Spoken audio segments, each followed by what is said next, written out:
Ok, vamos analisar isso. A gente tende a pensar na Constituição como algo, sei lá, gravado em pedra, né? Um documento final que define as regras do jogo e ponto. É uma imagem comum, mas Mas hoje a gente vai tratar ela menos como uma estátua e mais como um organismo vivo. é uma ótima analogia. Porque, como todo organismo vivo, a Constituição precisa se adaptar, evoluir, responder ao ambiente em que ela existe. Isso. A grande questão é como ela faz isso sem morrer e ser substituída a cada nova crise. Exato. E aí que entra o nosso tema, o poder constituinte. Mas, assim, não aquele poder que cria a Constituição do zero. Hum.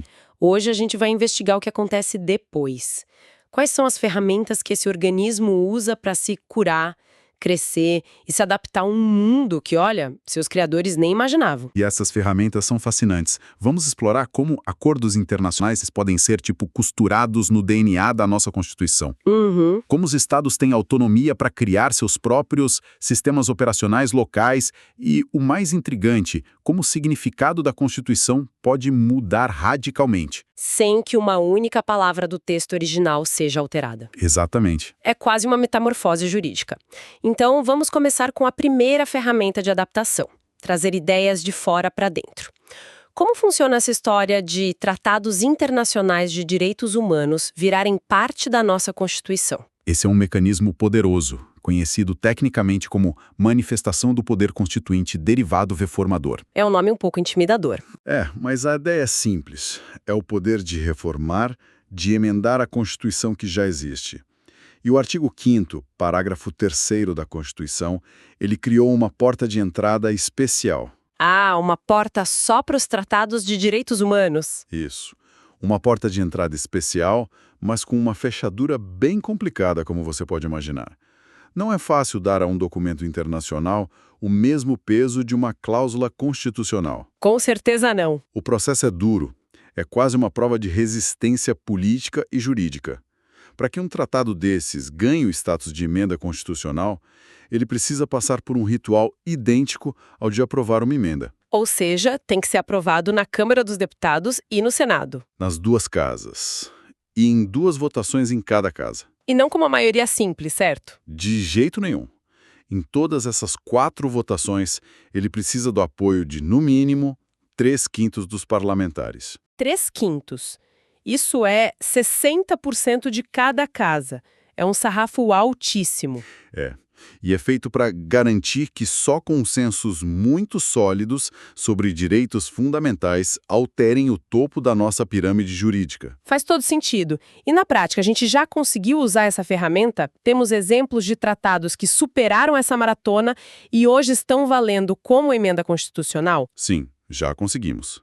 O que mostra que, embora difícil, o caminho é possível. Que bom. Atualmente, temos 2 exemplos com força total. O primeiro, e mais conhecido, é a Convenção sobre os Direitos das Pessoas com Deficiência, junto com o seu protocolo facultativo. Certo. Ela basicamente elevou a proteção e a inclusão dessas pessoas ao mais alto nível legal do país. E o segundo? O segundo é o Tratado de Marrakech. O nome é menos conhecido, mas o impacto é enorme. Para que ele serve? Ele serve para facilitar o acesso a obras publicadas para pessoas cegas, com deficiência visual ou outras dificuldades de leitura. Que interessante. Então, na prática, a gente precisou de um processo com força de emenda para garantir que uma editora não possa simplesmente se recusar a lançar um audiolivro ou uma edição em braille. Exato. Nossa, isso mostra como os direitos humanos, às vezes, precisam de um empurrão bem forte para saírem do papel. É a ilustração perfeita. E nas fontes que a gente analisou, há a indicação de um terceiro tratado batendo na porta. É verdade. O material de fevereiro de 2021 menciona a Convenção Interamericana contra o Racismo. Como está o status dela hoje? Boa pergunta. De acordo com as notas, a parte do Congresso já foi feita. O Senado aprovou. Mas isso não quer dizer que já está valendo, né? Correto. A aprovação no Congresso é a etapa mais difícil, mas não é a última. Depois disso, o processo entra numa fase, digamos, diplomática. Ah, tá. O presidente da República precisa ratificar o tratado, que é o ato formal de concordar em nome do Brasil. E, por fim, Esse documento de ratificação tem que ser depositado oficialmente lá na sede da Organização dos Estados Americanos, a OEA. Entendi. Só depois desse último passo é que a convenção entra em vigor com força de emenda. Certo. Então passamos da escala global para federal. Agora vamos descer um nível. Se a Constituição Federal é o grande sistema operacional do país, como os estados instalam as suas próprias versões? Como eles criam suas próprias constituições? Aí nós mudamos de categoria. A gente entra no que a doutrina chama de poder constituinte derivado, decorrente. Decorrente. Lá no artigo 25 e no artigo 11 do ADCT, para que os estados se auto-organizem. Mas essa autorização não é um cheque em branco, imagino. Se cada estado pudesse escrever o que quisesse, a federação viraria uma bagunça. Exatamente. Que tipo de limites eles precisam respeitar? Exato. O poder é derivado e, portanto, limitado. Existem basicamente 3 grandes conjuntos de rédeas que seguram a autonomia dos estados. O primeiro é o mais pesado, o dos princípios constitucionais sensíveis. Sensíveis, o nome já impõe respeito. O que os torna tão sensíveis assim? Eles são o coração do Pacto Federativo. Estão listados no artigo 34 da Constituição e incluem coisas como a forma republicana, os direitos da pessoa humana, a autonomia municipal. Uhum. São tão cruciais que, se um Estado ousar violá-los em sua Constituição, a consequência é a mais drástica que existe no nosso sistema: a intervenção federal. Intervenção federal. Essa é uma palavra que tem um peso enorme. Isso já foi usado na prática por causa de uma Constituição estadual que desrespeitou esses princípios sensíveis ou fica mais no campo da ameaça teórica? Fica muito mais no campo da ameaça, e isso é um bom sinal. A simples existência desse mecanismo já serve como um freio poderoso. Os estados sabem que, se cruzarem aquela linha, o governo federal pode intervir. Entendi. Por isso, essas normas são consideradas de reprodução obrigatória. O Estado tem que, basicamente, copiar e colar na sua Constituição. Ok, primeiro limite entendido. E o segundo? O segundo conjunto são os princípios constitucionais extensíveis, ou organizatórios. Aqui a lógica é um pouco diferente. Como assim? Não são regras que precisam ser copiadas literalmente, mas sim modelos de organização da União que devem ser espelhados pelos Estados, para manter a coerência do sistema. Espelhados. Tipo um princípio de simetria. Exatamente. O nome técnico para isso é princípio da simetria. Pense em regras do processo legislativo, a estrutura do Tribunal de Contas, o sistema eleitoral. Certo. A ideia é que a organização dos poderes no Estado seja simétrica à organização federal. Aqui nas notas tem um caso que parece perfeito para ilustrar isso. A Constituição do Paraná, em algum momento, dizia que o governador não poderia ser reeleito, mas a Constituição Federal permite a reeleição para presidente.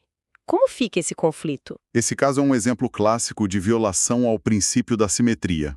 A possibilidade de reeleição para os chefes do executivo é uma regra de organização fundamental do nosso sistema político, estabelecida pela União. E o Estado não pode mudar isso. Não pode. O Estado do Paraná não pode simplesmente decidir criar um modelo diferente e proibir a reeleição.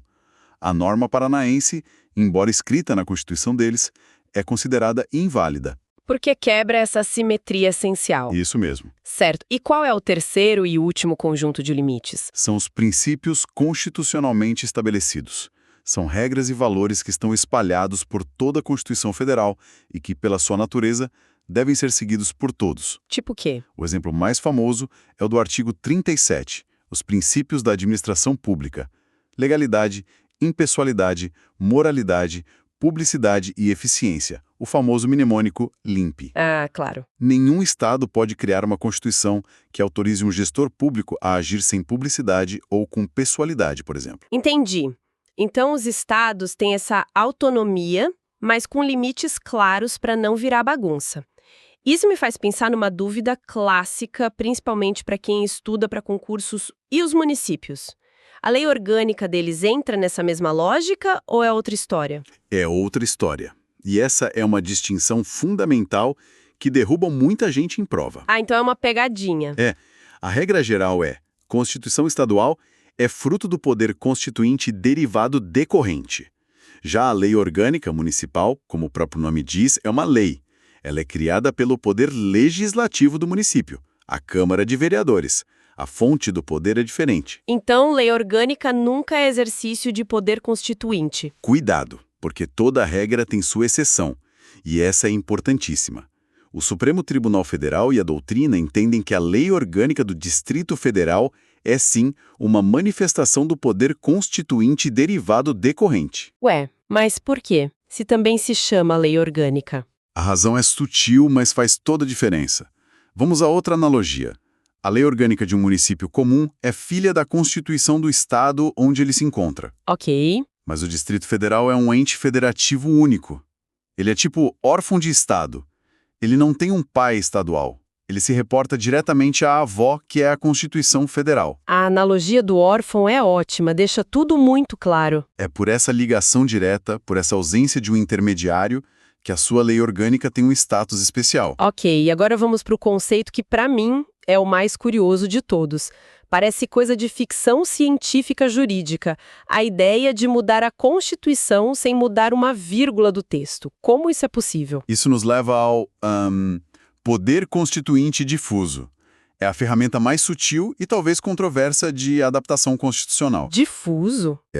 A ideia aqui é que o poder não altera o texto, a casca da norma, mas sim o seu conteúdo, o seu sentido, a sua interpretação. O nome técnico para o fenômeno que esse poder causa é mutação constitucional. E por que difuso? Porque ele não está concentrado em ninguém, não tem um procedimento formal previsto na Constituição para acontecer, é um poder de fato, sabe? Que surge informalmente das transformações da sociedade. Da necessidade de fazer com que uma lei antiga continue fazendo sentido no mundo de hoje. Exatamente. O exemplo do conceito de família que está nas nossas fontes parece perfeito para materializar essa ideia. Sem dúvida. Vamos pegar o artigo 226 da Constituição. Na sua redação original, de 1988, ele dizia que o Estado reconhecia a união estável entre o homem e a mulher. O texto era bem literal. Literal. Só que a sociedade brasileira de 1988 não é a mesma de hoje. Nem de longe. E o que o judiciário fez quando se deparou com essa norma escrita e uma realidade social completamente diferente, com casais homoafetivos buscando reconhecimento? Foi aí que o Supremo Tribunal Federal agiu como o principal agente da mutação. O STF olhou para o texto e, em vez de aplicá-lo literalmente, fez uma nova leitura. Uma leitura à luz de outros princípios constitucionais. Como o da dignidade da pessoa humana e o da igualdade. Isso. E o tribunal concluiu que a interpretação que limitava a união estável a casais de sexos diferentes não era mais compatível com os valores da Constituição como um todo. Mas peraí, isso é fascinante e um pouco assustador. Se o STF pode mudar o sentido da Constituição sem alterar o texto, qual é o limite? Isso não abre uma porta para o judiciário passar a legislar sobre qualquer assunto polêmico, contornando o Congresso? Essa é exatamente a crítica central a esse fenômeno. O ponto de maior tensão. É um mecanismo vital para a Constituição não se tornar uma peça de museu, engessada no tempo. Ela permite que o direito acompanhe a vida. E os críticos? Os críticos, como você apontou, veem um risco enorme à separação dos poderes. Eles argumentam que, ao reinterpretar tão drasticamente uma norma, o judiciário estaria usurpando a função do legislativo. Que é o poder eleito pelo povo para fazer e alterar as leis. Exato. O caso da união homoafetiva é o exemplo clássico que deu certo, porque teve uma aceitação social muito ampla depois. Mas a ferramenta poderia ser usada em temas bem mais divisivos, gerando uma crise institucional. Ou seja, o texto do artigo 226 continua lá, escrito entre o homem e a mulher, mas hoje, na prática, ele significa entre duas pessoas. O texto ficou, o sentido mudou. É isso? Perfeitamente resumido. O texto é o mesmo, o alcance da norma foi ampliada pela interpretação para refletir a evolução da sociedade. Ok, já vimos como a Constituição se adapta com emendas, com a autonomia dos estados e até com essa mudança de sentido. Para fechar o nosso mapa, as fontes mencionam uma última ideia, bem mais ambiciosa: o poder constituinte supranacional. Do que se trata? Aqui a gente dá um salto de escala. Saímos da esfera de um único país. O poder constituinte supranacional É a ideia de criar uma constituição que vá além das fronteiras de um único Estado. Unificando juridicamente uma comunidade de nações. Isso, uma constituição para um continente, por exemplo. É um conceito ligado a processos de integração regional muito profundos. Uhum. O exemplo mais famoso, citado na doutrina, foi a tentativa de criar uma Constituição Europeia, que serviria como a lei fundamental para todos os países da União Europeia. Nossa. A ideia era criar uma cidadania europeia, um sistema de direitos único. Fortalecendo o bloco, E por que não foi para frente? Parece uma ideia poderosa. porque ela esbarra em questões muito complexas de soberania nacional. Muitos países ficaram receosos de ceder tanto poder a uma estrutura supranacional. Com medo de perderem sua identidade e autonomia. O projeto acabou não sendo ratificado por todos e foi deixado de lado, mas a ideia é continuar no debate como o estágio máximo da integração entre povos. Uau! Que jornada! Começamos com um detalhe técnico sobre tratados internacionais e terminamos discutindo uma constituição para a Europa. Pois é. Passamos pelo poder dos estados de se organizarem, desvendamos a diferença crucial entre Constituição estadual e lei orgânica e mergulhamos na complexidade de uma Constituição que evolui em silêncio. E todos esses mecanismos, do mais formal ao mais sutil, mostram exatamente o ponto que começamos a discutir. A Constituição não é um documento estático. Ela vive, respira e se adapta. Uhum. Entender essa dinâmica, com todas as suas ferramentas e controvérsias, é a chave para entender como a nossa sociedade se organiza e para onde ela pode ir. Com certeza. E tudo isso que a gente discutiu explica como uma Constituição existente vive e se adapta. Mas isso me leva a uma questão ainda maior, quase um reboot do sistema. O que acontece quando surge uma Constituição totalmente nova? O que ela faz com todas as leis, decretos e regras que existiam antes dela? Tudo é simplesmente jogado fora e começa-se do zero? Essa é a pergunta fundamental sobre a transição entre ordens jurídicas.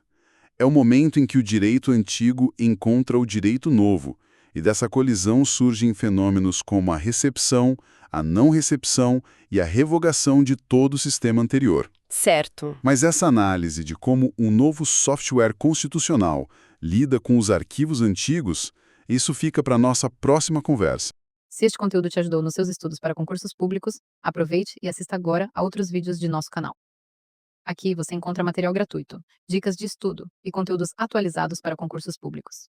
Inscreva-se no canal, ative o sininho para não perder nenhuma aula, compartilhe com outros concurseiros e deixe seu comentário com dúvidas ou sugestões. Pode Passar Cast. Conteúdo certo para quem estuda para passar em concurso público.